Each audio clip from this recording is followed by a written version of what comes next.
Très bien, donc bonjour, séance du 4 avril 2015. Donc, sujet abordé aujourd'hui, loi normale. Donc, comme je disais à vos camarades, j'ai tombé le pull que j'ai porté à 3-4 séances différentes. Donc voilà, je me suis mis un peu on va dire en valeur. Bon, donc aujourd'hui, cours sur la loi normale. Alors, avant de commencer, il faut déjà faire un lien entre le phénomène discret et le phénomène continu. D'accord ? On a vu précédemment, lors de la dernière séance, on a abordé rapidement la loi binomiale. Je rappelle un peu les éléments qui caractérisent la loi binomiale. La loi binomiale, elle s'applique dans quelle situation ? Quel est le champ d'application de la loi binomiale ? Il faut être en présence d'une succession d'épreuves indépendantes, binaires. Une épreuve binaire, c'est une épreuve à deux issues. Succès, échec. Défectueux, non défectueux. Rouge, blanc. Oui, non. Beau, pas beau, etc. Probabilité de succès, petit p. Probabilité d'échec, 1 moins p, ou tout simplement q. Q égale à 1 moins p. Probabilité de succès, 0,8. Probabilité d'échec, 0,2. Probabilité de succès, 0,1. Probabilité d'échec, 0,9. En réalité, son application en BTS, elle tient à un calcul très simple. Voilà ce que vous dites. Vous dites, prenons un exemple tout bête. Prenons un exemple tout bête que je vais changer parce que, à force de prendre la pièce de monnaie, j'ai l'impression de me répéter. Donc cette fois-ci, je vais plutôt me mettre dans cette situation-là. Je vais dire, j'ai une urne. J'ai une urne qui contient, regardez bien, qui contient, on va dire, 10 boules. Cette urne, elle contient 10 boules, n'est-ce pas? Dans lequel il y a 3 boules rouges, n'est-ce pas? Et il y a 7 boules blanches. Au total, 10 boules. Ok? On va faire très simple. On va effectuer, écoutez-moi bien, on va effectuer des tirages successifs d'une boule. C'est-à-dire, je vais prendre une boule, je vais noter sa couleur et je vais la remettre. J'effectue un second tirage, un deuxième tirage. Je tire une deuxième fois une boule, je note sa couleur et je la remets. Et je vous propose de répéter cette épreuve. Je vais la répéter combien de fois ? Je vais la répéter 15 fois. C'est pas compliqué. Je tire une boule, elle est rouge ou elle est blanche. Je la remets. J'en tire une autre. Rouge, blanc. Je la remets. Troisième, quatrième, 14e, 15e. Donc j'ai ainsi 15 tirages successifs avec remise d'une boule. D'accord. Si je vous dis, ça c'est facile à répondre. Quelle est la probabilité de tirer 15 fois la boule rouge? Qu'est-ce que ça veut dire tirer 15 fois la boule rouge? Ça veut dire tirer la boule rouge au premier tirage, au deuxième, au 14e et au 15e. Est-ce que ça vous l'avez compris? Et cette épreuve-là, ce résultat-là, il est répété combien de fois? 15 fois. D'abord, il y a une notion qu'il faut absolument comprendre. Puisque dans les énoncés que vous avez en BTS, on vous dit toujours, on prélève un échantillon de je ne sais pas combien de pièces et on suppose que la production est suffisamment importante pour que le tirage soit assimilé à un tirage avec remise. Qu'est-ce que ça veut dire, ça? Ça veut dire exactement ce que je viens de faire ici. Je prends une boule, soit elle est rouge, soit elle est blanche. Question, quelle est la probabilité que la boule tirée soit rouge? Quelle est la probabilité que la boule tirée soit rouge? Combien? Est-ce que tout le monde voit que c'est 3 sur 10? Puisque j'ai 3 boules rouges parmi 10. Donc la probabilité qu'elle soit rouge, c'est 0,3. Vous m'arrêtez, hein? Qu'on soit d'accord. Il faut qu'à la fin de la séance, quand j'aurai fini, il faut qu'il n'y ait plus de problème pour la loi de Noirel. Il faut que tout soit dans la boîte. Donc là, je fais un petit rappel pour vous montrer déjà le lien entre les deux lois. Mais n'hésitez pas à m'arrêter si ce n'est pas clair. Ne me dites pas à la fin, comme la dernière fois, oui, finalement, j'ai rien compris. Ça, c'est pas bien. Donc n'hésitez pas. Hein? Vous avez fait l'effort de venir. Il faut que ce soit un effort utile et nécessaire. C'est-à-dire qu'il faut que vraiment vous repartiez avec ce qu'on appelle une plus-value. Alors je répète, tout le monde a compris que P de R, c'est 0,3. Donc P de B, c'est 0,7. Est-ce que c'est bon? Ça veut dire concrètement, j'ai quoi au premier tirage? J'ai soit R, soit B. La boule tirée, je la remets. Donc au second, au deuxième tirage, j'aurai quoi? Soit R, soit B. La première est B. Soit R, soit B. Là, j'ai du combien? 0,3, 0,7. La boule, je la remets. J'ai combien ici? Si la boule, je ne la remettais pas, j'aurais eu 2 sur 9. Et donc là, la notion d'indépendance n'existe plus. Tandis que là, vous avez quoi? Quelle probabilité pour rouge? Et rappelez-vous, au cours de la dernière fois, on a dit que lorsque cette probabilité-là est la même, quel que soit ça, ça veut dire que les événements sont comment? Indépendants. Donc on est en présence déjà de 2 événements indépendants. Mais cet événement-là, je l'ai fait 2 fois. Je peux le répéter combien de fois? 15 fois. Est-ce que tout le monde a compris? Donc là, tout le monde a compris que j'aurai une succession de 15 événements indépendants. C'est pour ça que le principe, c'est tirer une boule et la remettre, pour que cette probabilité-là ne change pas. C'est toujours 0,3, 0,7. Est-ce que ça, c'est clair? Ça, c'est pour le champ d'application de la loi binomiale. On ne peut pas appliquer la loi binomiale si on n'a pas une succession d'épreuves indépendantes. Ça, c'est la première condition. Et des épreuves successives indépendantes, et comment? Binaire. Oui, non. Rouge, blanc. Succès, échec. Est-ce que c'est clair? Donc, si vous faites votre arbre, vous le continuez comme ça, il sera quand même assez touffu. Il sera assez grand. Donc, en bout de course, vous arrivez à quoi en bout de course? Vous arrivez à quoi? Vous arrivez à ceci, en bout de course. Je veux avoir 15 fois la boule rouge. Concrètement, ça veut dire quoi? C'est avoir rouge, puis rouge, puis etc., etc.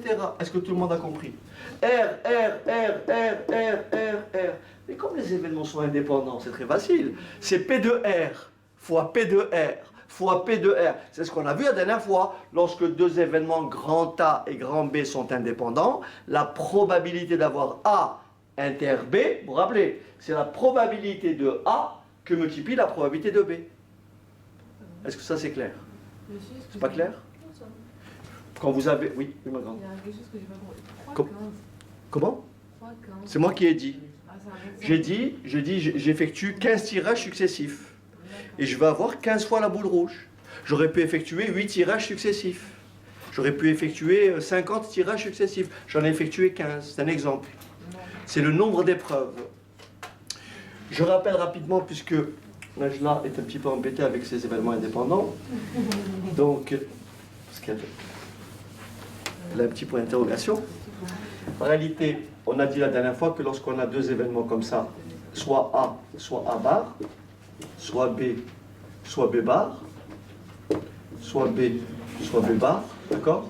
Donc là c'est P de A, là c'est P de B, P de A bar, et là on a dit que c'était P de B, sachant A. Là, c'est la probabilité d'avoir B sachant que j'ai A. Et là c'est la probabilité d'avoir B sachant que j'ai quoi? A bar. Mais on a dit que si cette probabilité de B sachant A est égale à la probabilité de B sachant A bar, c'est tout simplement égal à la probabilité de B. Et pour calculer cette probabilité-là, c'est la probabilité d'avoir quoi? P de A que multiplie P de B sachant A. Mais si les événements sont indépendants, la probabilité d'avoir B sachant que j'ai A, c'est pareil que la probabilité d'avoir B. Donc, quand j'ai deux événements A et B indépendants, calculer la probabilité d'avoir A inter B, c'est tout simplement la probabilité de A que multiplie la probabilité de B. Voilà, ça les événements indépendants. Lorsqu'ils sont indépendants. Donc si j'ai A, B, C indépendant, ce sera P de A fois P de B fois P de C. Est-ce que c'est clair?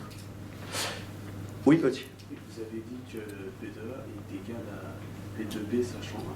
J'ai jamais dit ça. J'ai dit que P de A inter B, c'est P de A fois P de B sachant A. Ça, c'est P de A inter B.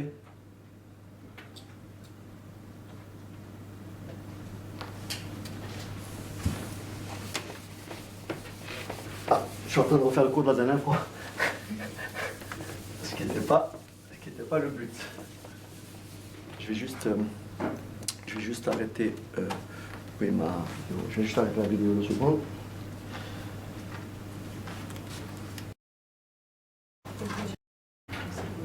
Oui, donc j'ai arrêté le cours parce que j'ai dû revenir sur des notions d'indépendance, événements indépendants, proba conditionnel. Je vous renvoie à la vidéo que j'ai faite il y a ça 15 jours, où j'explique un petit peu tous ces éléments-là. Ah, ok.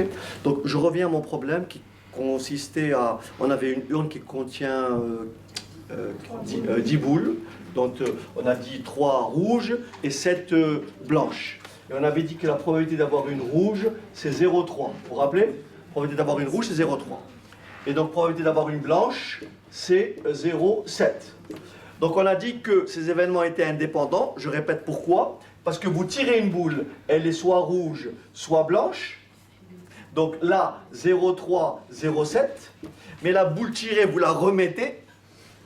Donc la probabilité qu'elle soit rouge au deuxième tirage, sachant qu'elle est rouge au premier, c'est toujours combien? 0,3, 0,7. La probabilité qu'elle soit rouge au deuxième tirage, sachant qu'elle est blanche au premier, cette probabilité-là ne change pas. Est-ce que c'est clair? Donc là, j'ai bien affaire à deux événements indépendants. Donc autrement dit, si je veux simplement calculer la probabilité d'avoir, si je fais deux tirages, j'en fais que deux, et je vous dis, quelle est la probabilité de tirer deux boules rouges? Ben, deux boules rouges, c'est quoi? C'est tirer une rouge, puis une rouge, oui ou non? Mais comme les événements sont indépendants, ça fait tout simplement la probabilité d'avoir une rouge fois la probabilité d'avoir une rouge. C'est donc 0,3 fois 0,3, ça fait 0,3 au carré. Si j'effectue 3 tirages, et je vous dis quelle est la probabilité d'avoir 3 rouges, ben vous dites 0,3 au cube. Et comme j'ai dit dans mon exemple, j'effectue 15 tirages, quelle est la probabilité d'avoir 15 fois la boule rouge? 0,3 à la puissance 15. Est-ce que ça c'est clair? Il n'y a pas de calcul. C'est le raisonnement qui prime. Et il faut raisonner. D'accord? Bon. Je vais un peu vite parce que sinon le chemin, on risque d'escamoter la suite. Parce que cette partie-là, encore une fois, je l'ai abordée en boucle. Vous regardez la loi binomiale, vous avez une multitude d'exemples qui expliquent tout le détail. Hein. J'ai passé quand même pas mal de temps à détailler tout ça. Donc là, pour aujourd'hui, on va essayer quand même d'aller un peu vite. Mais si vous ne le comprenez pas, vous m'arrêtez quand même. Alors regardez si je dis, soit grand X, la variable aléatoire qui associe le nombre de boules rouges tirées. D'accord? X est la variable aléatoire qui associe le nombre de boules rouges tirées. La question que je pose, c'est quelles sont les valeurs prises par grand X? Quand j'effectue 15 tirages, X peut être égal à combien? À 0. Pourquoi 0? Je peux tirer que des blanches. Puisque X associe le nombre de boules rouges tirées. X associe le nombre de boules rouges tirées. Donc, je peux tirer que des blanches. Ça veut dire que X peut être égal à combien? À 0. X peut être égal à quoi?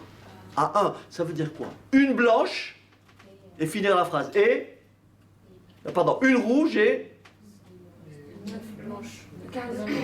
14 blanches. Parce qu'il y a 15 tirages. Si je dis X égale 2, ça veut dire quoi? 2 rouges et 13 blanches. Est-ce que c'est clair? Ça, vous l'avez bien vu. C'est très important. J'ai 15 épreuves. Et le succès, dans notre cas, le succès, c'est avoir une rouge. Donc je peux avoir 0 succès, 1 succès, 2 succès, 15 succès. D'accord? Alors, que je vais rédiger comme ça, si vous permettez. Regarde. Regardez. Vous m'arrêtez si ce n'est pas clair. Je peux écrire P de x égale 0. Qu'est-ce que ça veut dire 0? Ça veut dire 0 rouge. Donc ça veut dire combien de blanches? 15. Mais comme les événements sont indépendants, qu'est-ce qui peut me donner la réponse? 0. 7 puissance 15. Et oui, c'est B, B, B, B, B, P de B fois P de B fois P de B fois P de B, arrêtez-moi. 0, 7 exposant 15. Ça va? Bon. Je passe à ce qui est très... Je fais ce qui est très simple, qui ne me demande aucun calcul. D'accord? Simplement un raisonnement rapide. Est-ce que vous êtes d'accord? Je peux déduire P de x égale 15. Et ça fait quoi? 0,3. Voilà. Est-ce que c'est bon? Maintenant, il y a deux réponses que l'on peut donner. Il y a deux réponses que l'on peut donner en raisonnement très simplement. Regardez bien. Je vais écrire ça. Qu'est-ce que ça veut dire ça?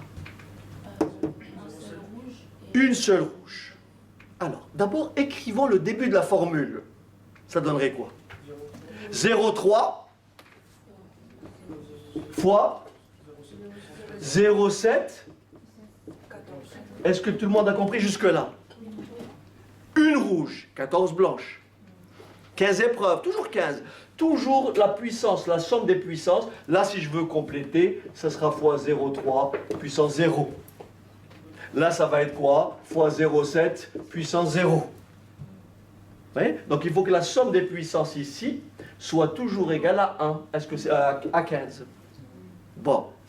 Mais le problème, c'est qu'il y a plusieurs possibilités. Il y a plusieurs possibilités où j'ai une rouge. Je vous explique. Et c'est là où il faut faire preuve un petit peu de dénombrement. Et encore une fois, je vous renvoie à une vidéo où j'ai vraiment détaillé, ça s'appelle loi binomiale, dans laquelle j'explique en détail comment on trouve cette valeur-là. Je vous l'explique rapidement pour ce cas-là. C'est très simple. Qu'est-ce que ça veut dire une rouge? Ça veut dire la lettre R, suivie de combien de fois la lettre B? Est-ce que vous me suivez? Mais la lettre R, elle peut être en première position.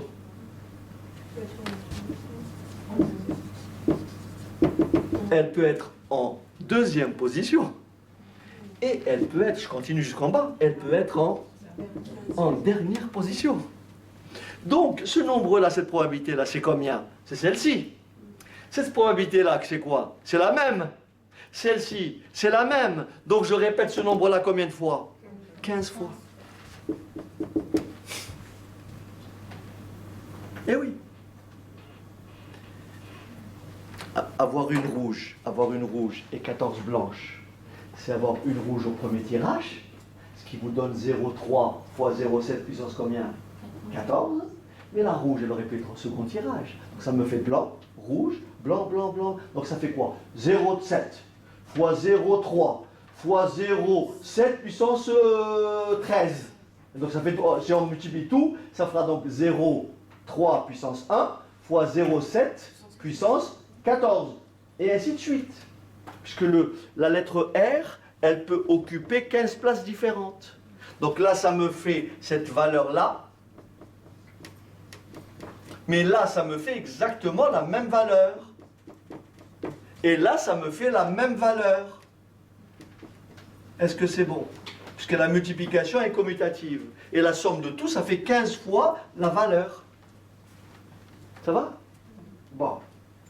Toujours en restant simple. Quel est d'après vous ce que je peux déduire? Toujours en appliquant simplement un raisonnement de base comme celui-là. Qu'est-ce que je peux calculer? P de x égale combien? Excellent, je peux calculer P de x égale 14. P de x, je vais vous montrer pourquoi. P de x égale 14, regardez. Regardez pourquoi je peux calculer P de x égale 14. Regardez, P de x égale 14. C'est 14 blanches, pardon, 14 rouges, forcément une blanche. Donc le raisonnement est très simple. Je vais raisonner avec une blanche. Ça veut dire quoi? Une blanche suivie de combien de rouges? 14. Donc je commence d'abord par écrire 0,3 puissance combien? 14. Vous comprenez le raisonnement? Que multiplie quoi? 0,7 Mais vous dites, la blanche, elle peut être en première position, elle peut être en deuxième position, elle peut être en 15e position. Ce qui vous donne combien de fois? 15 fois. Donc là, c'est très facile. Maintenant, si je pose la question comme ceci, il me restera juste une petite... Tu suis là? Sûr? Ne me dis pas comme ça la dernière fois, j'ai pas compris. Non, mais je vous arrête quelque chose. Super. Si on s'arrête là et on me dit la question, quelle est la loi de probabilité de grand X? Donc le dénoncé, j'ai une urne qui contient 15 boules, dont 3 rouges et forcément, on a dit 7 blanches. J'effectue 15 tirages successifs avec remise. J'appelle grand X la variable aléatoire qui associe le nombre de boules rouges tirées. Question, quelle est la loi de probabilité de grand X? Voilà ce que je réponds. Je dis, comme on est en présence de 15 épreuves indépendantes, présentant chacune 2 issues, soit la boule tirée est rouge, avec une probabilité de 0,3, soit elle est blanche, avec une probabilité de 0,7. Par conséquent, la variable aléatoire grand X, qui associe le nombre K de boules rouges tirées, suit une loi binomiale de paramètres petit n égale 15 et petit p égale 0,3, que l'on note x flèche comme ça veut dire x suit une loi binomiale de paramètres 15, 0, 3, et après dans le formulaire avec, et ça je vais vous l'expliquer, avec p de x égale k. P de x égale k, ça veut dire quoi? K boule rouge. Je sais que la probabilité de succès c'est 0,3. Donc j'écris quoi ici? 0,3 à quelle puissance? K. K. Si j'ai K rouge, il me reste combien de blanches? Donc, oui, mais dans le cas, en l'occurrence. Oui, mais le N c'est quoi? 15. Donc ça fait, il me reste combien de blanches? 15 moins K.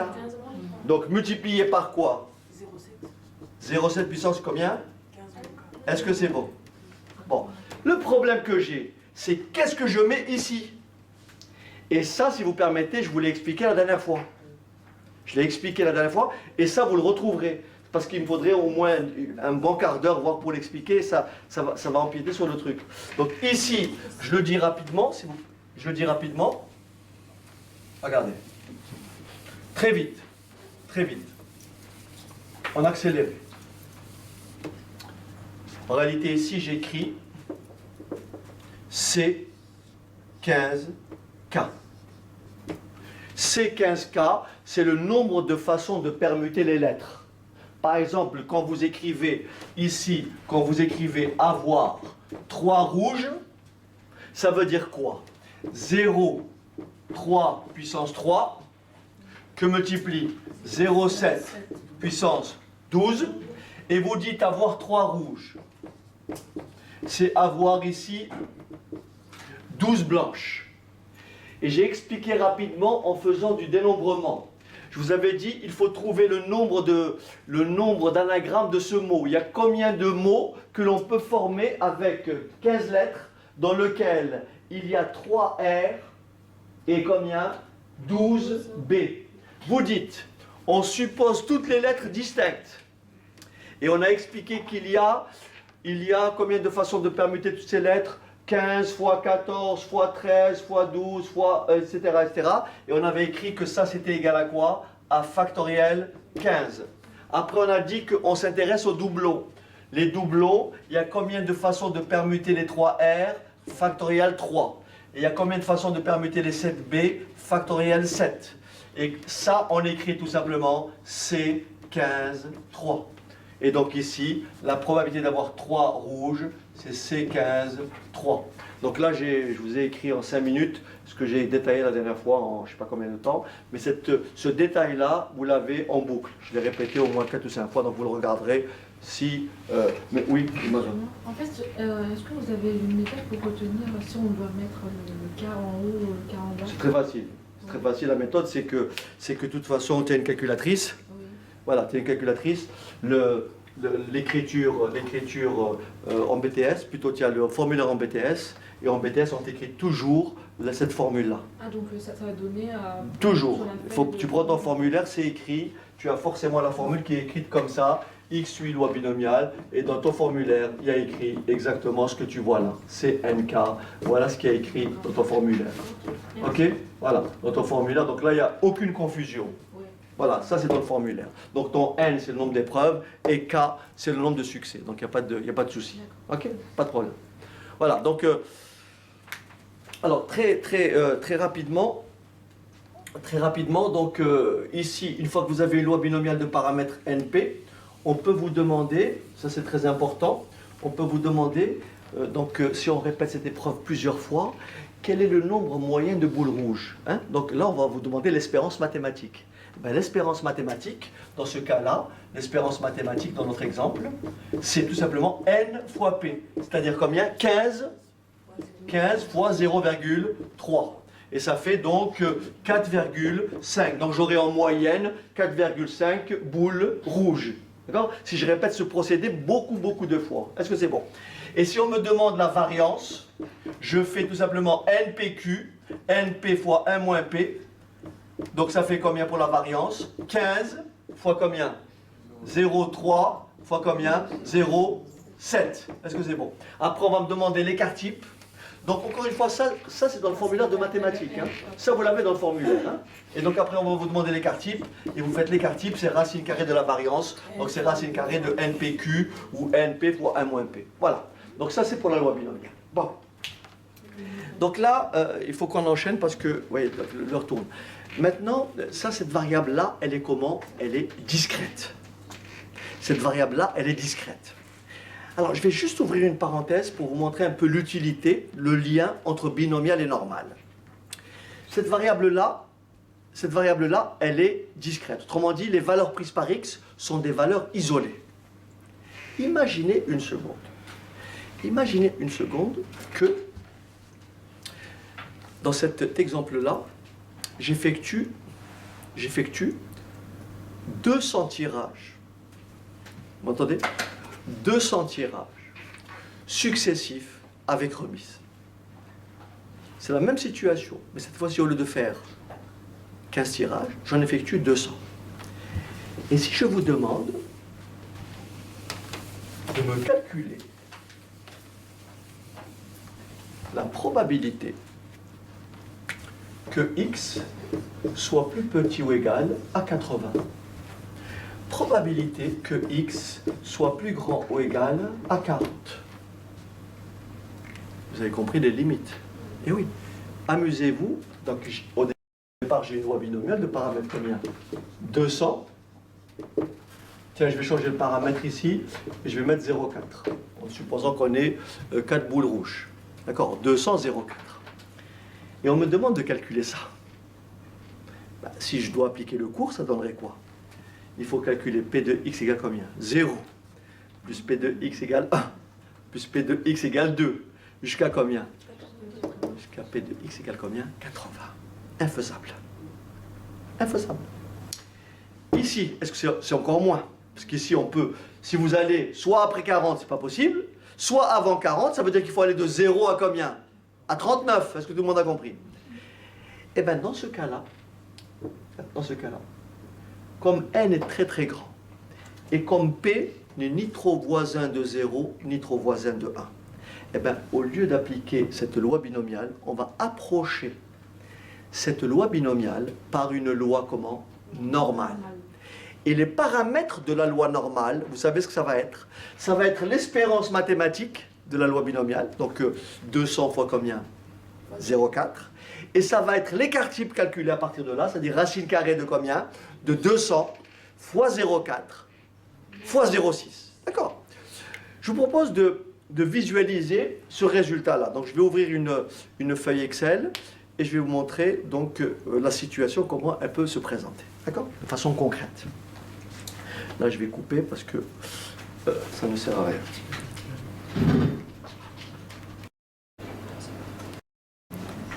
Alors, lorsque vous posez la question de l'application de la loi normale, d'abord, la loi normale ne s'applique qu'à des phénomènes comment? Continus. Qu'est-ce que ça veut dire un phénomène continu? Si on s'intéresse par exemple à la durée de vie, d'un composant électronique. Une entreprise qui fabrique un composant électronique et on vous demande on appelle grand X la variable aléatoire qui associe donc sa durée de vie. D'accord? Et donc vous êtes d'accord avec moi qu'il est absolument si on vous dit quelle est la probabilité que sa durée de vie soit de 3 mois, quelle est la probabilité que sa durée de vie soit de 5 mois et 25 jours, il est clair que cette probabilité-là sera forcément égale à 0.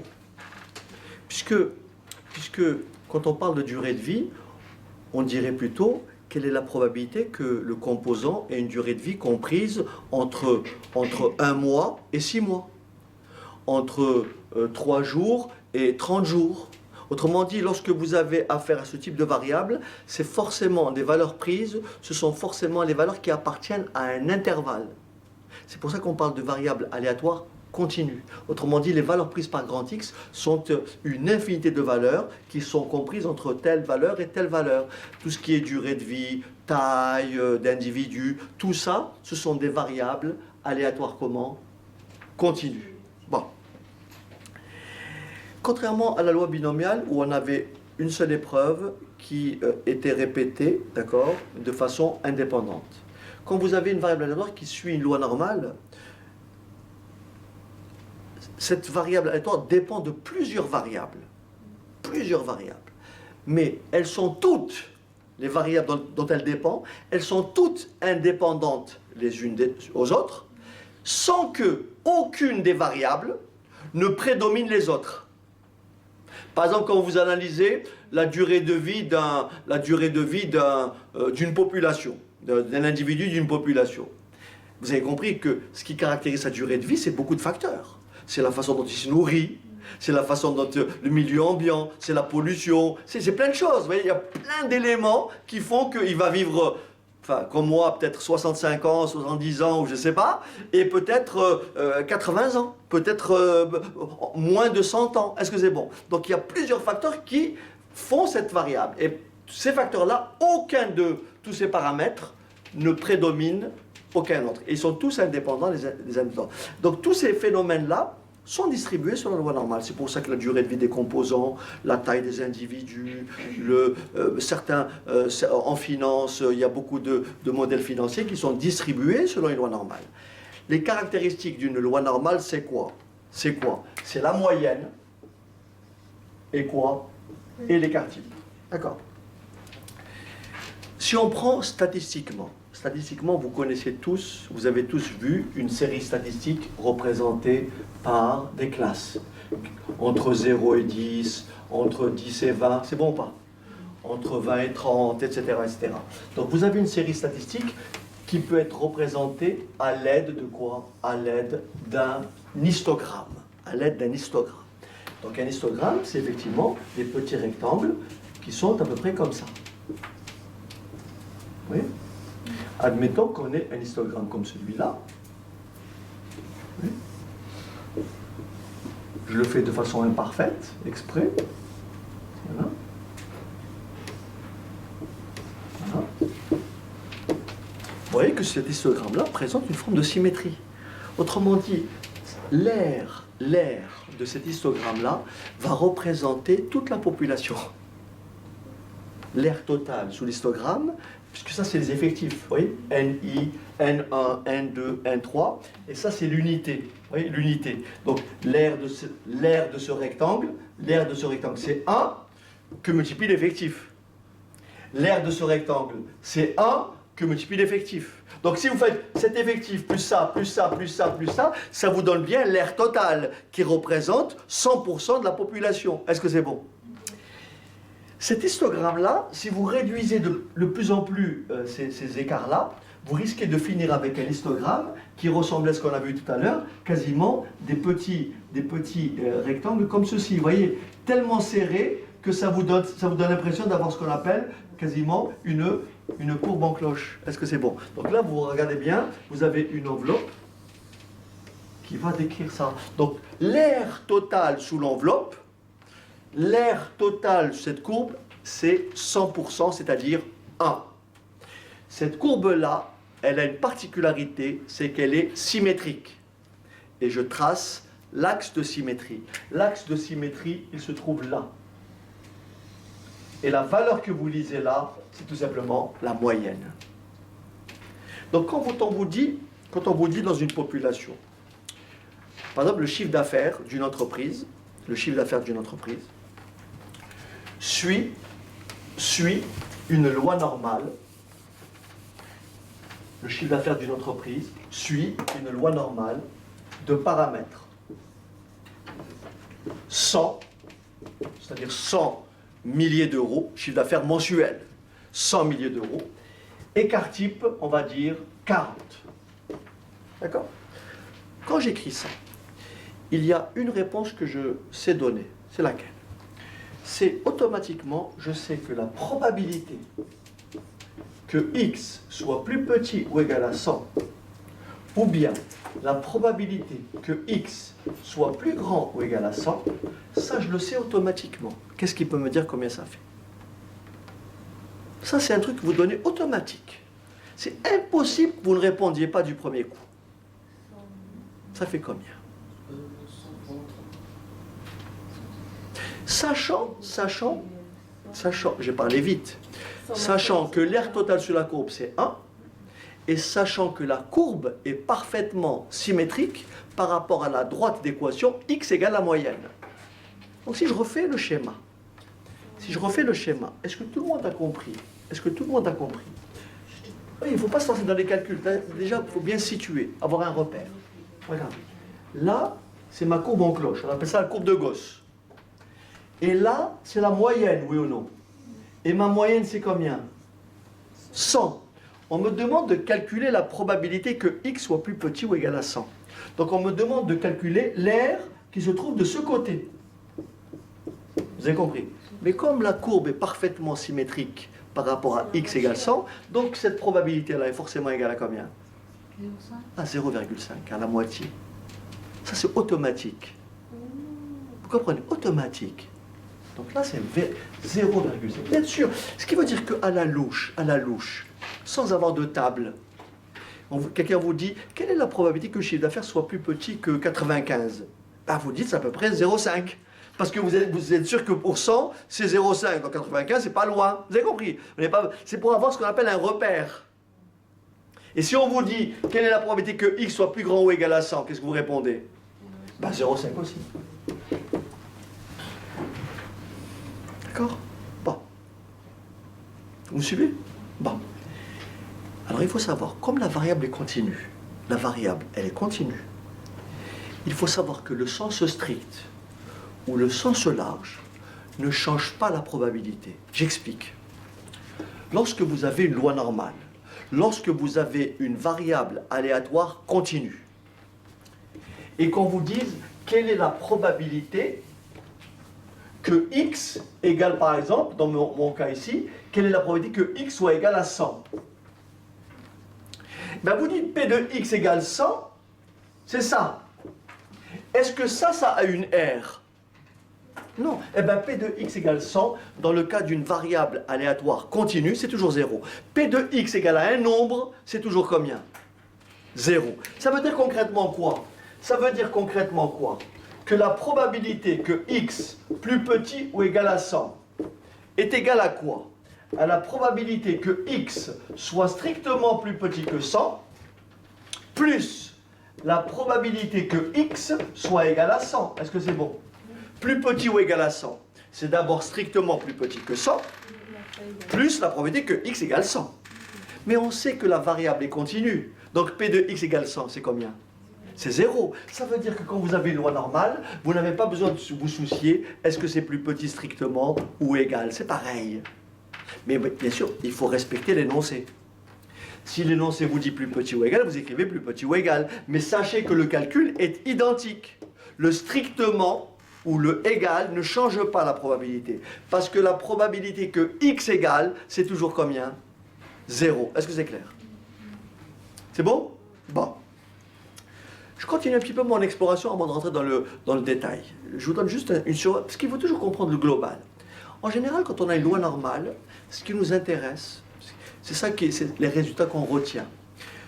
On parle souvent de techniques du sondage, on parle souvent d'échantillonnage, etc.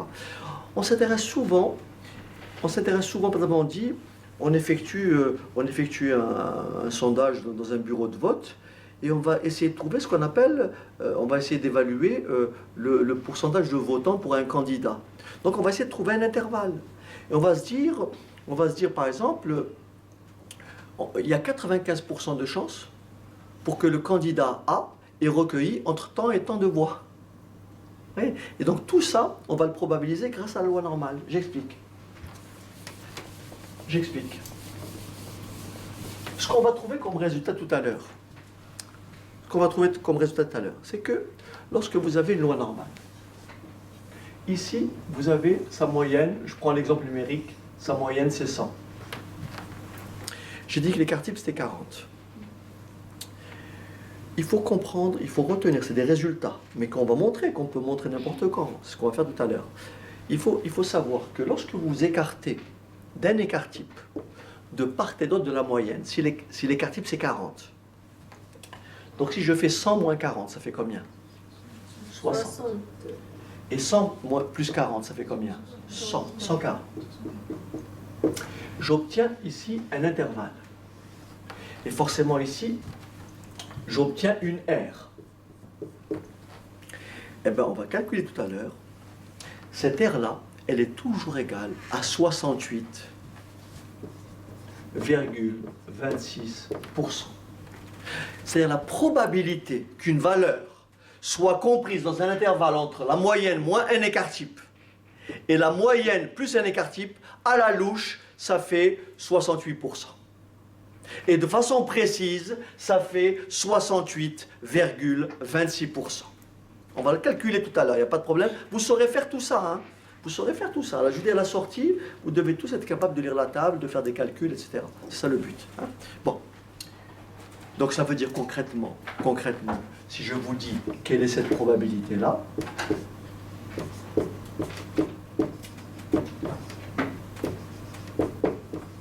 M étant la moyenne et sigma l'écart type, eh bien vous répondez, ça sera toujours, quel que soit M, quel que soit l'écart type.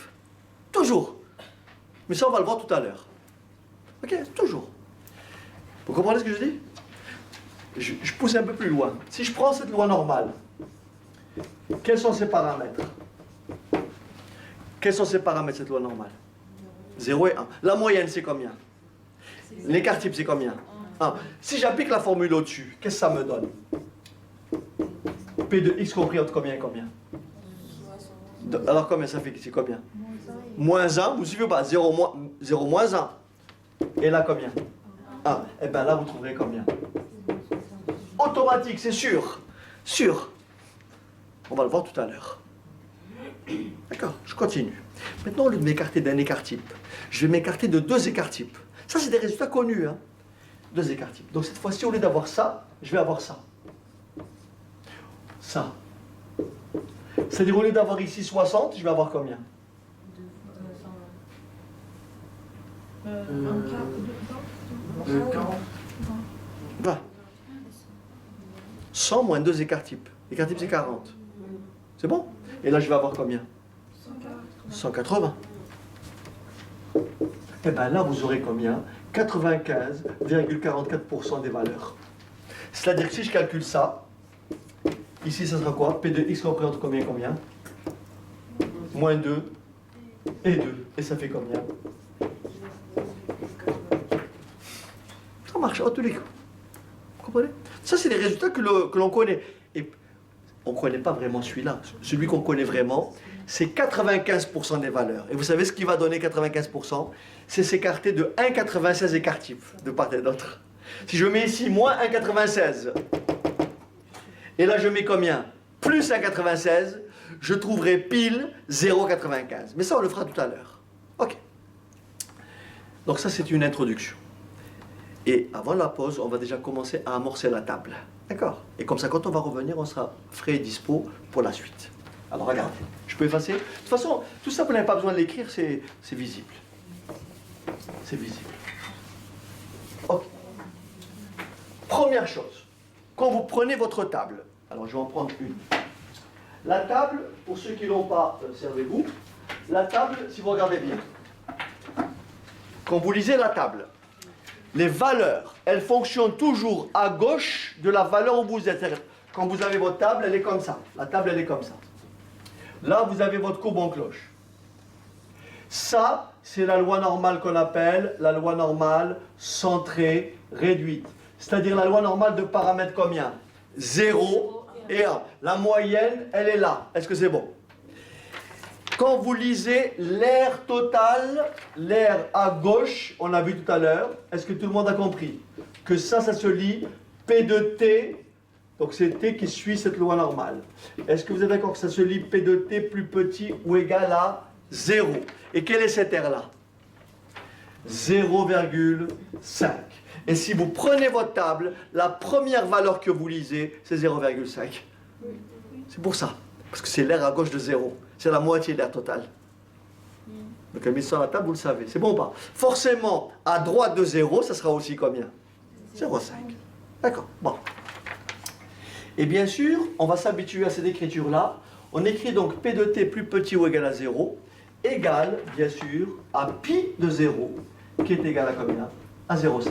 Donc si vous prenez votre table, cette valeur-là assurée se lit P de grand T plus petit ou égal à petit t égale à pi de t. Pi, c'est pas 3,14, hein, c'est une fonction de répartition. Hein? Donc écrire ça ou écrire ça, c'est pareil. Est-ce que tout le monde a compris jusque-là? Maintenant, je vais vous apprendre à lire la table. Comme la table, elle commence à 0,5. Vous comprenez ou pas? La table, l'air, elle commence à 0,5. Ça veut dire que je ne pourrai jamais trouver une probabilité dans la table inférieure à 0,5. D'accord? Pour que ça soit inférieur à 0,5, tout le monde a compris, il faut que la valeur de t soit de quel côté? Parce que le t, il est là. Il faut que la valeur de t soit de quel côté pour que ce soit plus petit que 0,5? Il faut que la valeur de t soit de ce côté, oui ou non? Donc il faut que t soit comment? Négatif. Il n'y a pas de valeur négative. Donc ça, on va l'expliquer aussi. Vous comprenez ou pas? Voilà. Ok, allez, je vous propose de commencer. Hein? Je vous propose de commencer et donc d'amorcer les premières formules. On ne fera pas toutes les formules d'un coup parce qu'il faut que vous ayez le temps de respirer. Et moi aussi. Alors, première chose. On me demande de calculer P de T plus petit ou égal à 1,1. C'est-à-dire pi de 1. Est-ce que vous lisez bien dans la table pi de 1,1? C'est 0,8643. Est-ce que c'est bon? 86,43. C'est bon? On me demande de lire P de T plus petit ou égal à 1,96. Je prends ma table et je lis pour 1,96, 0,975. Est-ce que c'est bon? Vous lisez votre première décimale, d'accord? Vous lisez d'abord le 1,9. Et puis vous prenez la seconde décimale à l'horizontale. Est-ce que c'est bon? Il y a une valeur qu'il faut s'habituer à lire, c'est celle-ci. Regardez bien. Il faut s'habituer à la lire, c'est P de T plus petit ou égal à 1,645. D'accord? Vous êtes d'accord que la table, il n'y a que 2 décimales, oui ou non? Et là, j'en ai 3. Et tout le monde a compris que 1,645, c'est compris entre 1,64 et 1,65. Vous me suivez ou pas? Mais comme 1,645 est au milieu, ben vous faites la moyenne des deux valeurs. Et vous allez lire combien? 0,95. J'explique. Vous lisez à 1,64. Ça fait 0,94,95. Oui ou non? Vous lisez à 1,65. ça fait 0,95, 0,5, oui ou non? Eh bien, vous faites la somme des deux et vous divisez par 2 et vous trouverez 0,95 parce que c'est pile au milieu. Est-ce que c'est bon? Mais si je vous dis P de t plus petit ou égal à 1,642, ben là, vous allez bien sûr vers 1,64. Est-ce que c'est bon? Et là, vous lisez bien sûr 0,94, 95. Vous avez compris? Parce que vous arrondissez vers le bas. Vous ne faites pas l'interpolation. On pourrait faire une interpolation, mais on ne la fera pas en BTS. Vous avez compris? Donc vous faites, là, il y a le cas particulier où ça tombe pile au milieu. Dans ce cas-là, vous hésitez, est-ce que je prends 64 ou 64? Ben, vous faites la moyenne. C'est bon? C'est pas compliqué. Ok? Ça va? Ok. Je continue. Donc là, c'est pour P de t plus petit. Et là, si vous regardez bien, il y a ce qu'on appelle les grandes valeurs de t. Si vous, la table s'accroît, et la plus grande valeur que vous voyez tout en bas, c'est combien? 0,9986, oui ou non? Et ça, c'est pour combien? P de t plus petit que combien? 2,99. Donc vous avez compris que dès que ça dépasse 3 à 4, on est quasiment vers 1. Est-ce que c'est bon? C'est pour ça que pour 4,5, pour moi, c'est 1. Je ne vais pas écrire tout ça. Ça veut dire que si dans un calcul, vous trouvez quelque chose qui ressemble à ça, n'est-ce pas? Vous écrivez directement pi de 5 et vous écrivez 1. Est-ce que c'est bon? Ça va? Ok. Bien, je pense que avant d'aborder donc toutes les propriétés algébriques, je vous propose de faire une petite pause et puis de reprendre juste après. Très bien, donc on a gentiment effacé le tableau pour moi. Je vais essayer de s'aider le moins possible. Alors, on a première formule, donc on a vu P de t plus petit ou égal à t, ça s'écrit pi de t, n'est-ce pas? Ensuite maintenant, si on me demande P de t supérieur ou égal à t, par exemple, si on me demande de calculer P de t plus grand ou égal à 1,4. C'est 1. Voilà, cette fois-ci, je suis à droite de 1,4. Mais la table nous oblige à être à gauche. Donc je convertis, je passe par l'événement contraire. Et ça s'écrit donc 1 moins P de t strictement plus petit que 1,4, c'est-à-dire 1 moins pi de 1,4. D'accord? Et pi de 1,4, vous le lisez donc dans la table. Et je lis combien pour 1,4? Je lis 0,91. Voilà. 0,91, 92. Donc ça fait du 0,0808.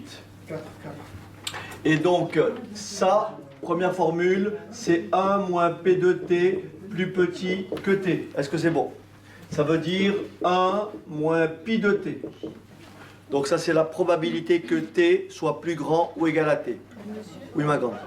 on ne travaille jamais sur t supérieur ou égal, c'est toujours inférieur ou égal. Pourquoi? Ah oui, la table. Quand tu utilises la table, il faut que ça soit toujours plus petit. Si tu n'as pas plus petit qu'un nombre positif, tu n'es pas dans la table. Donc il faut utiliser des propriétés algébriques pour y être. Donc si on te donne ça, tu n'es pas dans la table. En écrivant ça, tu es dans la table. Tu as compris la démarche? Voilà. Ok, tout le monde a bien compris? Vous m'arrêtez les enfants. Hein? Ok. Ensuite, on me dit après... par exemple, on me demande de calculer... Je peux effacer? Alors je vais couper au fur et à mesure. Comme ça, je vais économiser un peu la vidéo. Deuxième cas, les valeurs qui ne sont pas tabulées, c'est les valeurs négatives de t. P de t plus petit ou égal à moins t. T étant positif, moins t est négatif. Alors, si je fais une petite figure, qu'est-ce que je remarque? Je remarque que là, j'ai 0. Quelque part ici, j'ai moins t. On me demande de calculer cette R-là. Est-ce que c'est bon? Vous voyez bien que l'air qui se trouve à gauche de moins t, c'est cette partie-là. Mais si vous prenez votre table, cette valeur-là n'est pas tabulée, puisque nous n'avons que les valeurs positives de t, puisqu'elle commence à 0. Donc vous dites, comme la courbe est parfaitement symétrique, de l'autre côté, j'ai exactement la même chose. Ici, est-ce que vous êtes d'accord que j'ai la même R? Est-ce que vous voyez bien que P de t plus petit que moins t est tout simplement égal à quoi? À P de t plus grand ou égal à t. Oui ou non? Cette R-là et cette R-là sont égales. Par conséquent, ça, je l'avais calculé précédemment. C'est quoi P de t plus grand ou égal à t? C'est 1 moins P de t plus petit que t. C'est bon ou pas?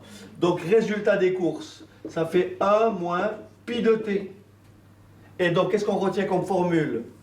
On retient que pi de moins t, ça se lit pi de moins t, c'est 1 moins pi de plus t. Si vous prenez votre table, tout en bas de la table, regardez bien tout en bas de la table, vous avez la formule.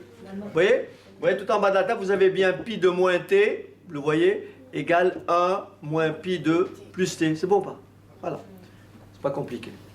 Ça va? Ce qui veut dire que si j'ai un calcul à faire du style P de t plus petit ou égal à moins 1, eh ben j'écris pi de moins 1, et j'écris 1 moins pi de 1, et j'écris donc 1 moins 0,9413, ce qui fait 0,1587. Voilà, si je veux calculer pi de moins 1. C'est bon?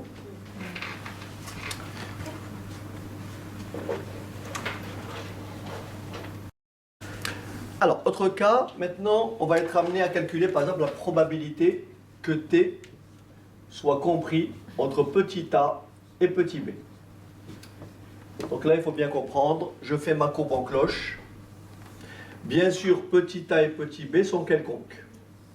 Admettons que petit a soit de ce côté et petit b de ce côté.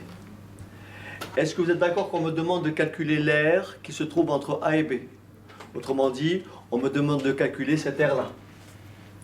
On me demande de calculer cette aire-là. C'est bon?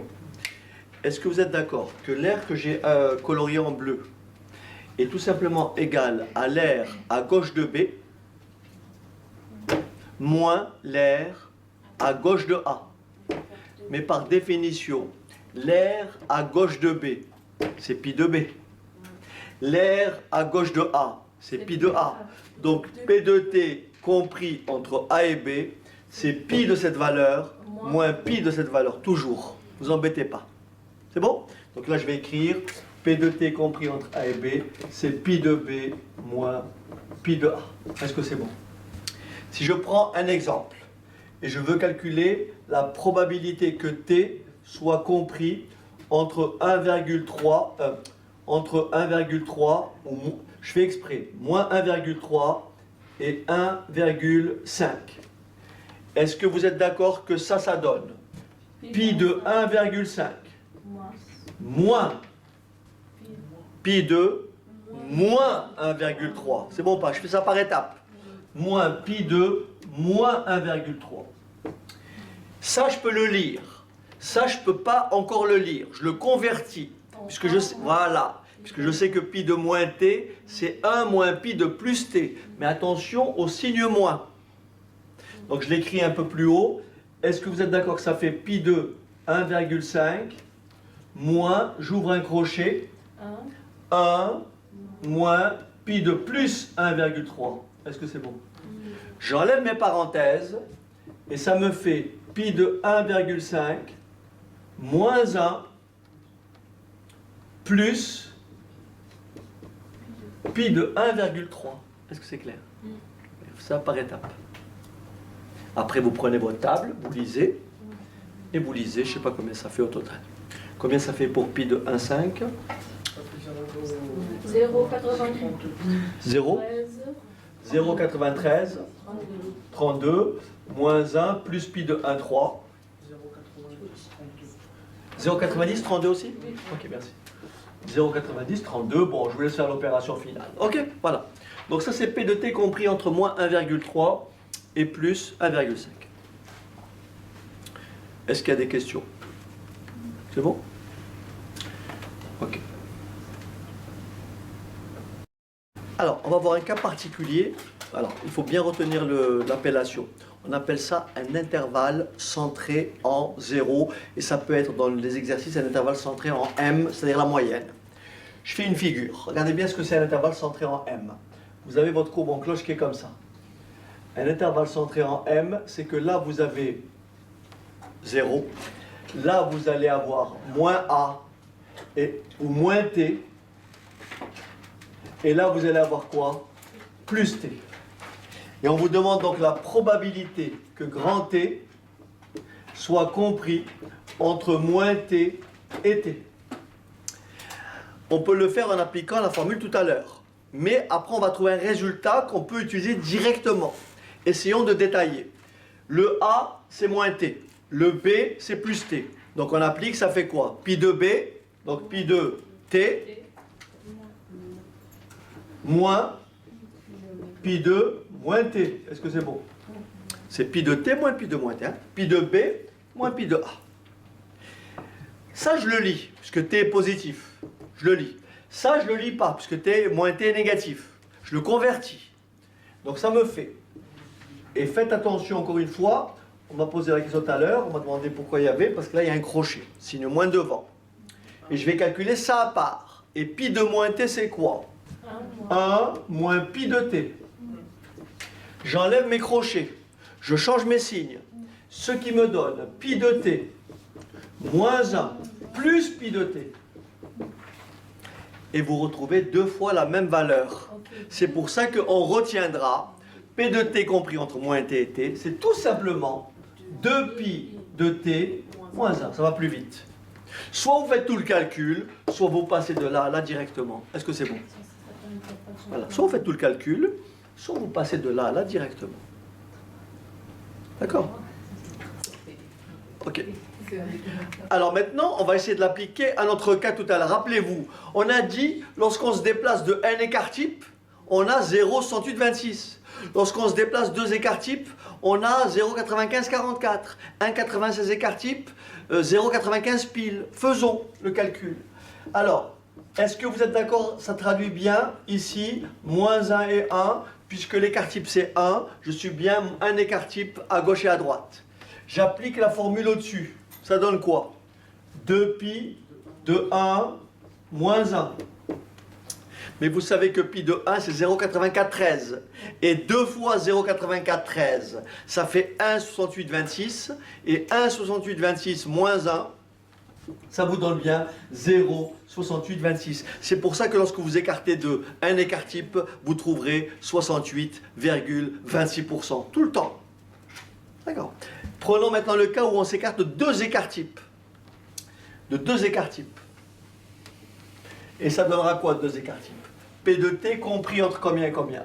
Entre moins 2 et 2. Et là, ça fera encore 2 pi de 2 moins 1. C'est 2 fois 0,9772 moins 1. Ce qui donne 0,9544. Comme on l'a vu, 95,44%. D'accord? Et enfin, pour que ça fasse pile 95%, il faut s'écarter de 1,96 écart type. Et donc ici, la formule, elle me dit ceci. P de t compris entre moins 1,96 et plus 1,96. 2 pi de 1,96 moins 1. 2 fois 0,975 moins 1, ce qui fait 0,95. Donc si vous écartez de 1,96 écart type, vous trouvez pile 95% des valeurs. Vous êtes sûr que si je calcule cette R-là, moins 1,96, plus 1,96, et bien là j'aurai 95% exactement. D'accord? Bien. Alors maintenant, oui petit. Pas de problème. Maintenant, je vais vous soumettre un exercice un peu plus difficile, c'est ce qu'on appelle la lecture inverse de la table. D'accord? C'est-à-dire on me donne une probabilité et on me demande de retrouver la valeur de t. Ce qu'on appelle une écriture inversée. C'est-à-dire on n'est pas en lecture directe, mais on est en lecture inversée. C'est pas compliqué. Je vous l'explique. Très bien. Donc ici, nous sommes dans une lecture inversée de la table. On me demande, dans chacun des cas, donc là je me suis trompé, c'est P2, si j'écrivais les choses proprement, c'est P de t plus petit ou égal à t égale,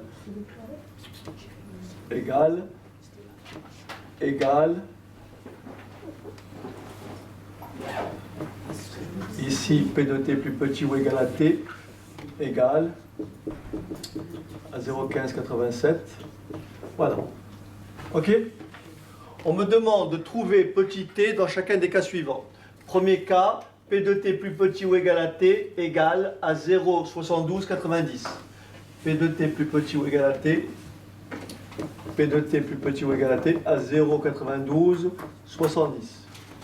Et ici, P de t plus petit ou égal à t supérieur ou égal à 0,1112. Voilà. Alors, regardez bien comment ça se rédige. C'est important, c'est comment vous rédigez ça. Là, vous dites, j'écris comme ça. P de t, voilà, là, il y a dû laisser aller.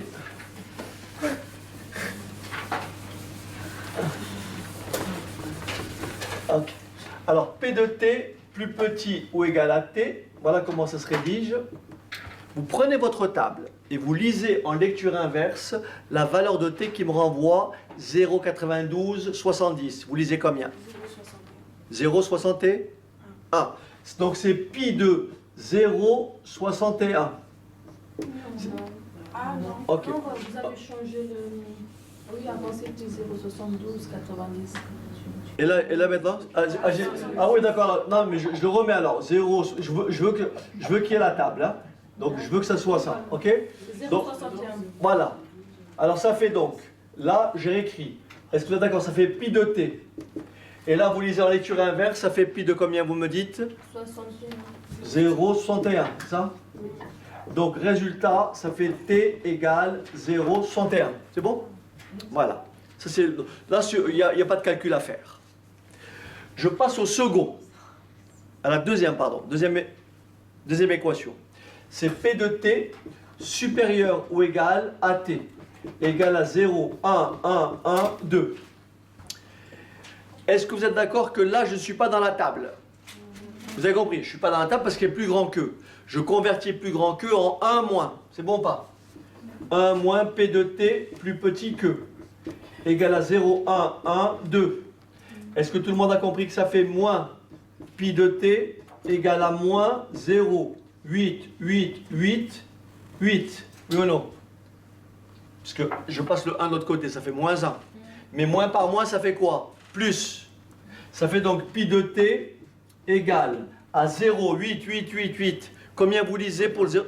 1, vous écrivez donc pi de 1,4. Est-ce que c'est bon? Ce qui veut dire que quoi? Que t égale à combien? Voilà. 1,4? Ouais. 1,22 plus. Ah, attention. 1,22. Ok, merci. Est-ce que c'est bon? Donc là, il n'y a vraiment pas de complication. Je passe au troisième cas qui, effectivement, peut surprendre. Donc il faut bien le gérer, le troisième. Hein, il faut bien le gérer, le troisième cas. C'est pas la même chose que le premier cas et le troisième. Alors, le troisième cas, il faut bien le gérer. Vous allez voir. Regardez bien. Le troisième cas, ça s'écrit pi de t, n'est-ce pas, égale 0,1587. Est-ce que vous êtes d'accord que cette valeur-là n'est pas tabulée? Puisque la probabilité la plus petite, c'est 0,5. Si elle n'est pas tabulée, je l'ai expliqué précédemment, c'est que t est comment? Négatif. C'est que t est négatif. Et si t est négatif, moins t sera positif. Donc vous dites pi de t, d'après la formule, c'est 1 moins pi de l'opposé de t, égal à combien? 0,1587.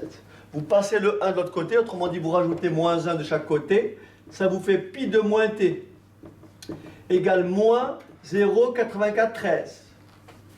Et vous avez compris, vous enlevez les moins, vous multipliez par moins 1 de chaque côté, ça vous fait pi de moins t, égale plus 0,8413. Et ça fait pi de moins t, égale pi de 1. C'est pi de 1 qui vous renvoie 0,8413. Par conséquent, moins t est égal à combien? À 1, ce qui implique que t est égal à combien? Voilà. On savait que t était négatif. C'est bon? Oui, c'est pas compliqué. Et vous m'arrêtez si c'est pas clair.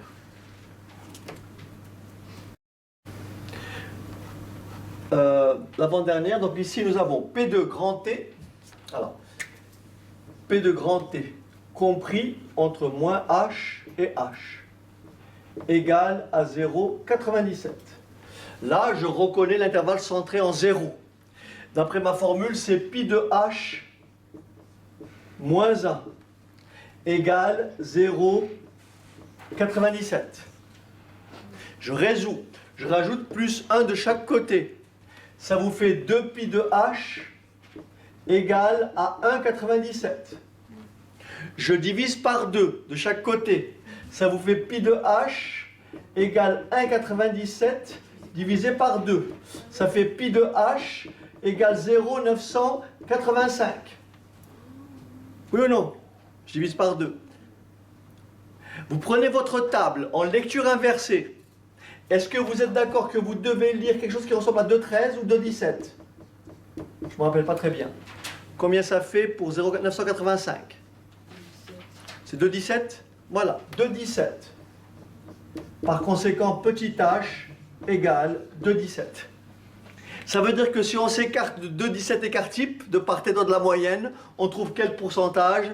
97%. Est-ce que c'est clair? Si on s'écarte de 2,17 écart type. Maintenant, on va voir de combien d'écart type il faut s'écarter pour trouver pile combien? 95%. Et on va trouver cette fois-ci, pardon, là on va trouver, vous allez voir, le fameux 1,96 ici. J'avais dit une bêtise tout à l'heure, j'avais confondu avec 0,90. Alors on y va, si je peux effacer, vous me dites? Ok, il n'y a pas de problème.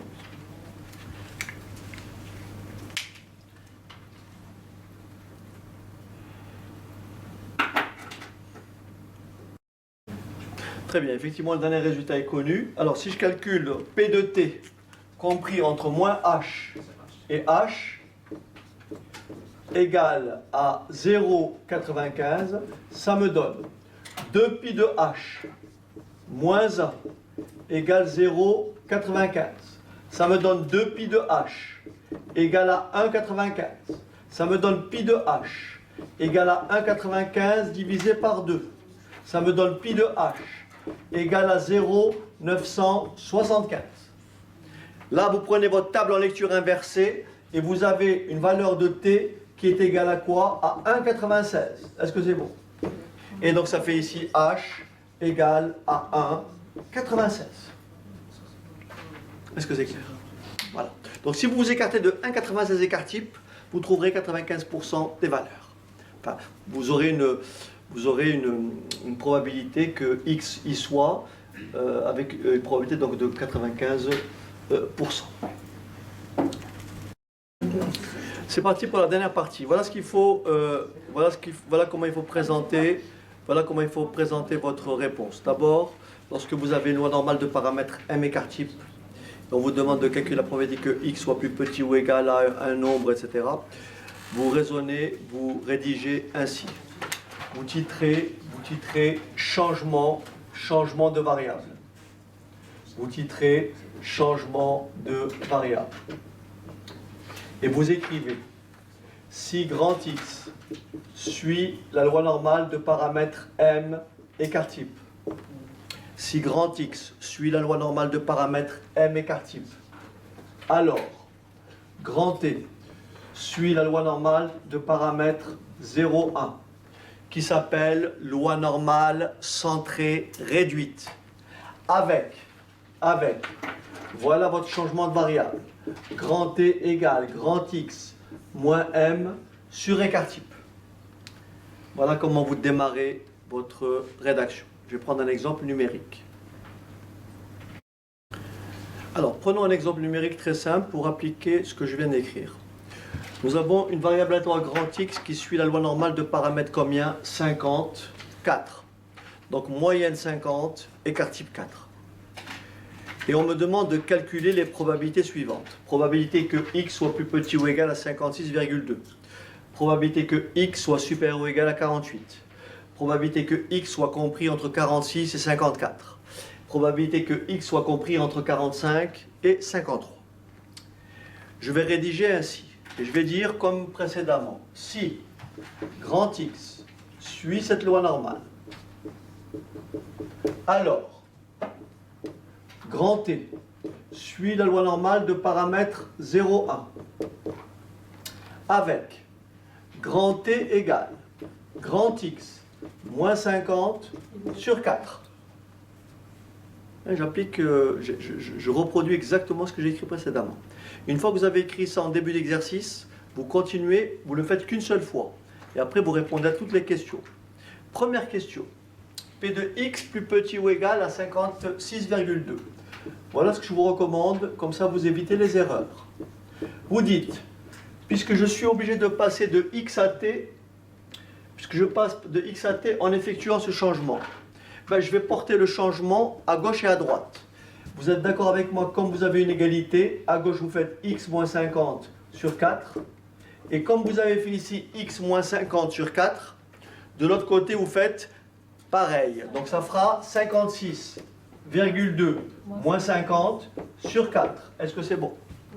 Et combien ça fait? Ça fait donc P de T, qui peut me faire l'opération 6,2 divisé par 4.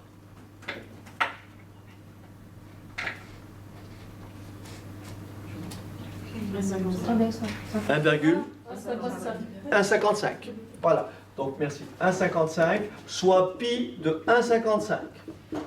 Et vous prenez votre table et vous lisez directement cette probabilité-là, qui sera de combien? 55, 0, 93, 94. Voilà.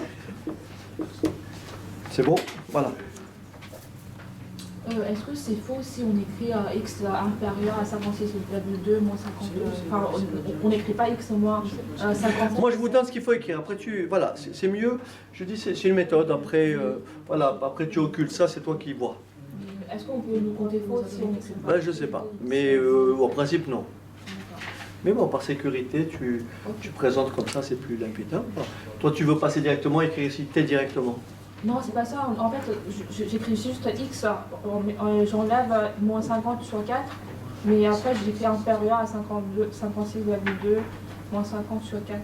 Oui, ah, mais il ne faut pas écrire x, c'est faux. Il faut écrire T. Ah, bah ça, c'est faux. Si tu écris ici x, t'as faux, hein. Ça, c'est faux. Ah, bah oui. Ah, bah c'est plus x, c'est T. Ah non, c'est faux.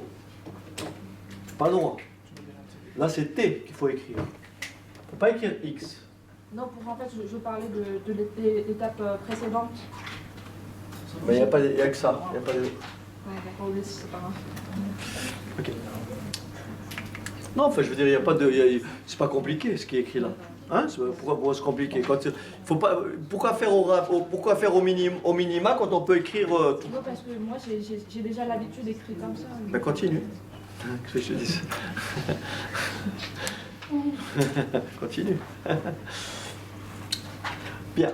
Alors, je passe au deuxième. Je peux effacer? Ok. Je passe au second. Alors, P de x, on a dit après, supérieur ou égal à 48. Ça fait donc P de x moins 50 sur 4, supérieur ou égal à combien? 48 moins 50 sur 4. Et donc ça fait P de t supérieur ou égal à combien? Moins 0,5, c'est ça? Au passage, ce cas-là, je ne l'avais pas traité tout à l'heure. D'accord? Ce cas-là, je ne l'avais pas traité tout à l'heure. Bah, il est temps. Alors, regardez bien. C'est P de t supérieur à moins 0. Je ne suis pas dans la table. D'accord? Je fais ça en deux temps, il ne faut pas vous tromper. Puisque c'est supérieur, vous passez par l'événement contraire. Mais attention, le signe ne va pas changer. C'est-à-dire, vous allez écrire quoi? 1 moins P de t plus petit que moins 0,5. Vous ne vous trompez pas. Ah oui, le complément à plus grand que, c'est plus petit que l'événement contraire.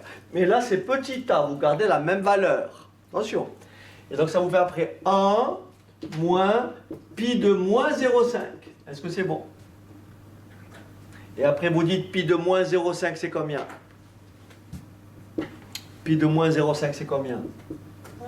1 moins pi de plus. Et quand vous enlevez vos parenthèses, 1 moins 1 s'annule. Et il vous reste quoi?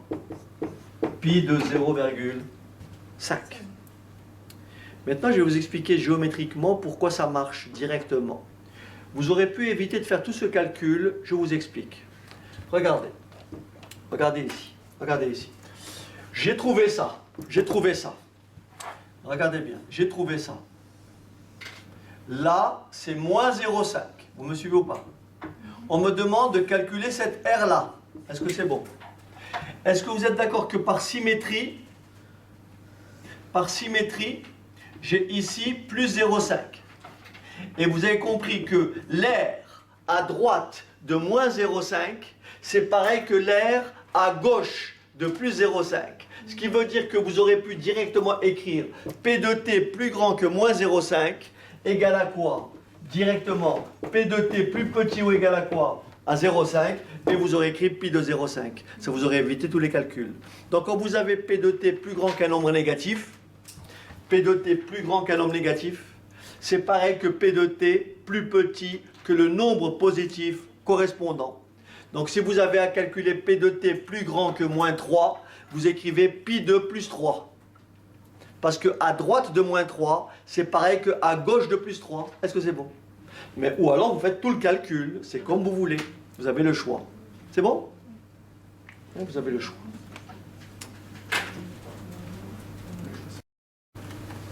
Très bien. Alors maintenant, on va aborder le dernier cas, enfin l'avant-dernier cas. Donc P de grand X compris entre 46 et 54. Vous voyez, si je veux tricher un peu, je me suis arrangé bien sûr. Mon écart type, c'est combien? 4. Si je fais 50 moins un écart type, ça fait combien?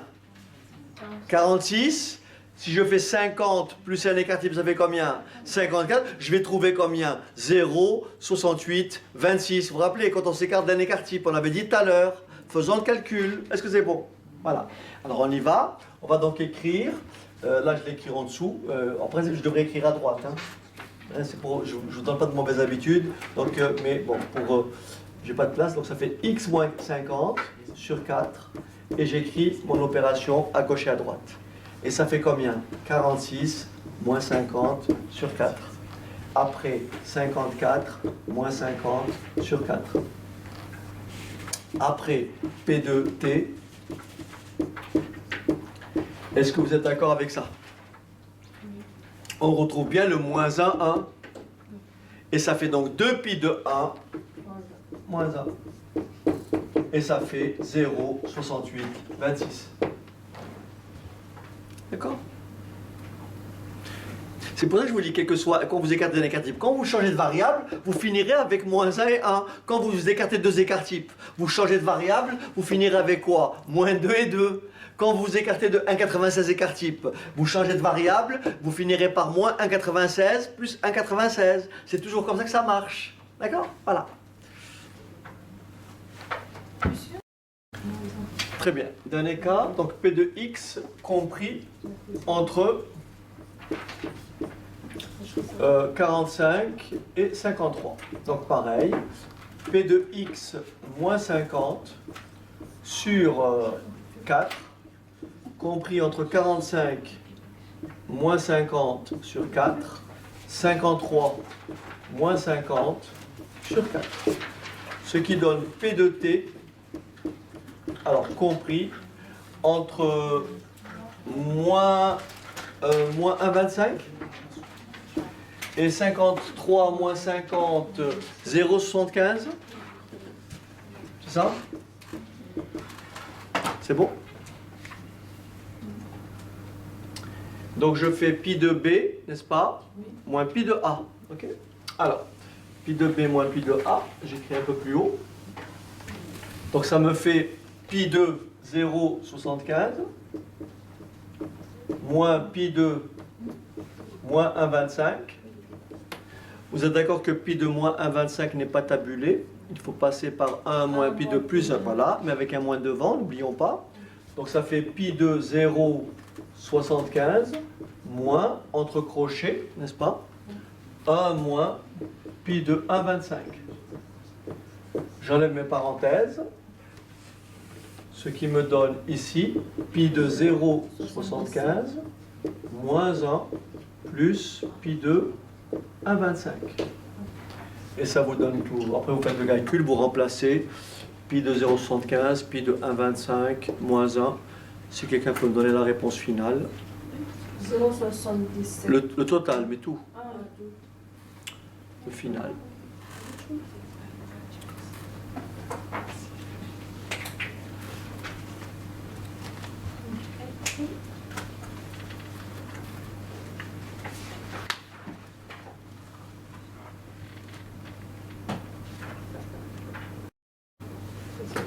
Donc 0,66, 78 a priori. Ok.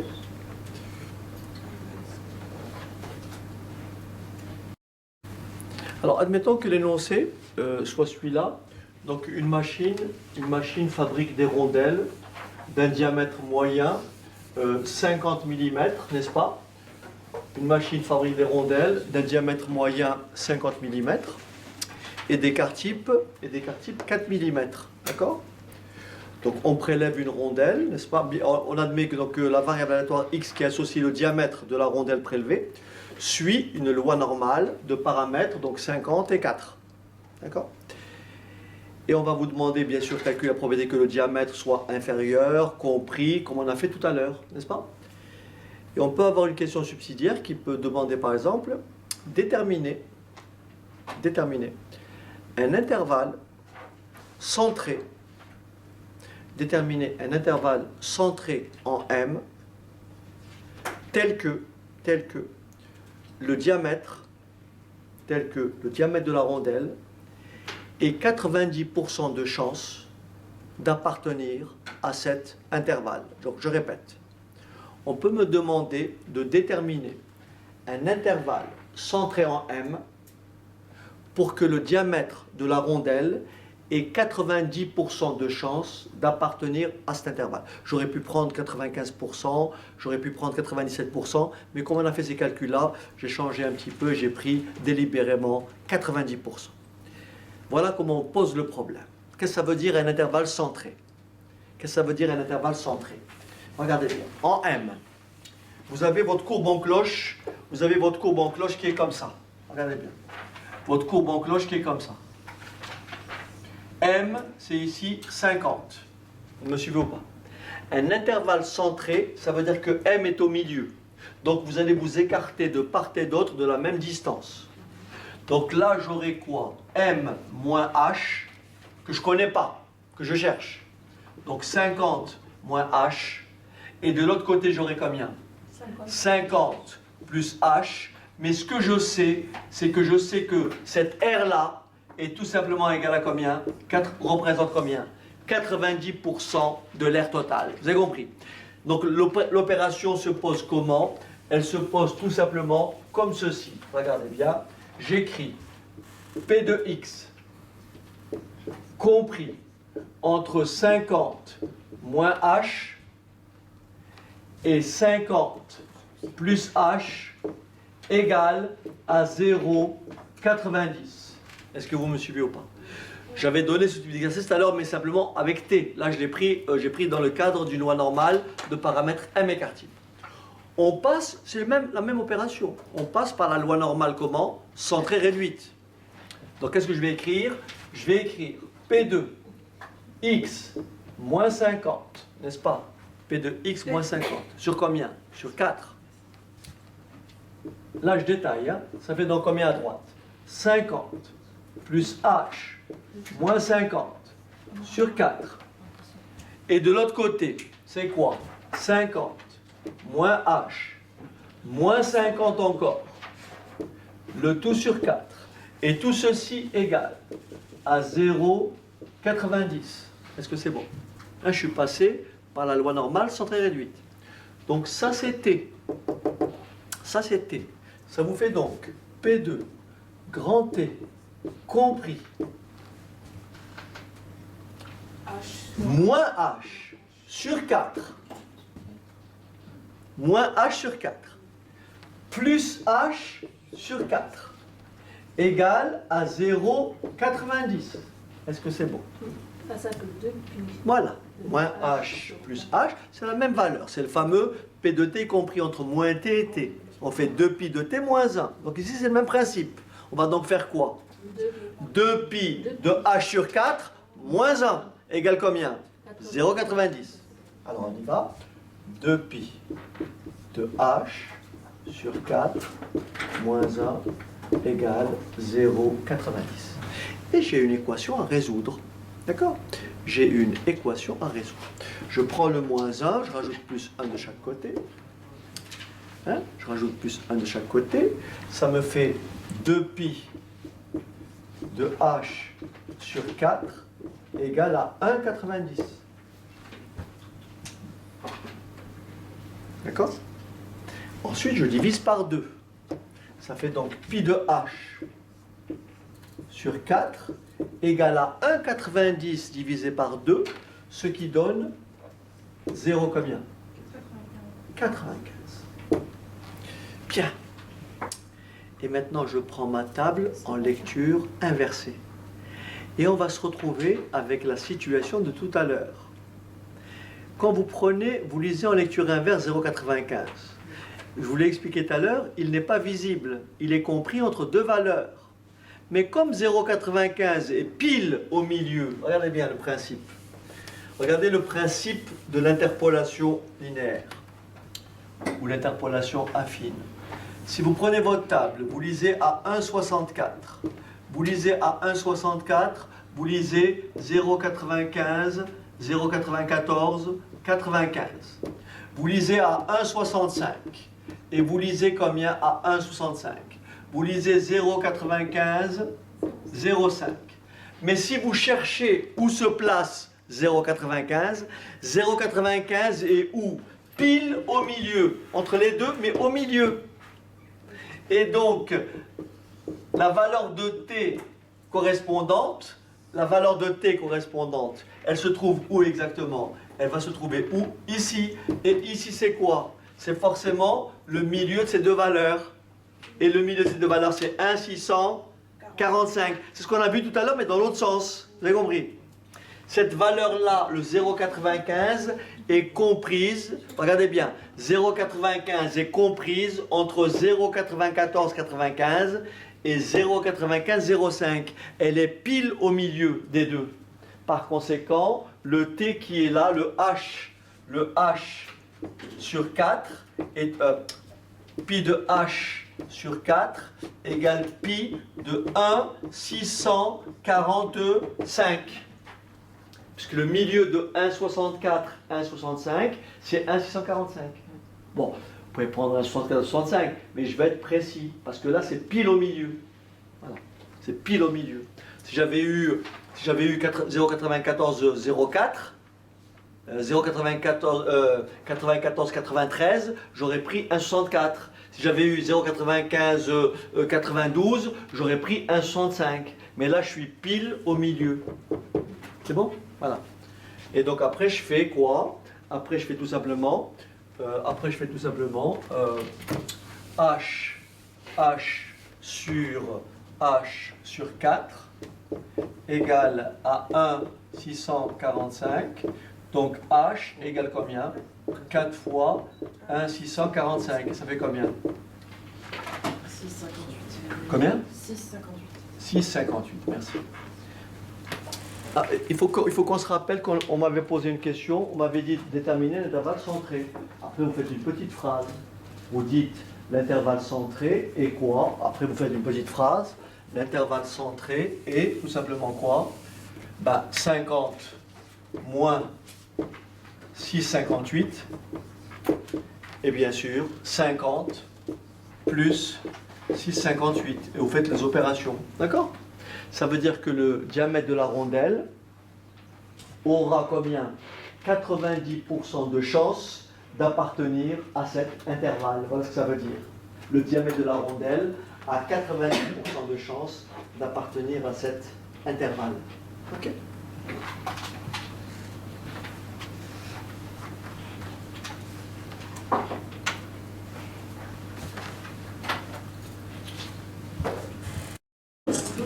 Très bien, voilà, donc la séance s'achève, donc il est quasiment 13 heures. Merci à tout le monde, merci d'avoir participé, et je vous dis donc à une prochaine séquence. À bientôt.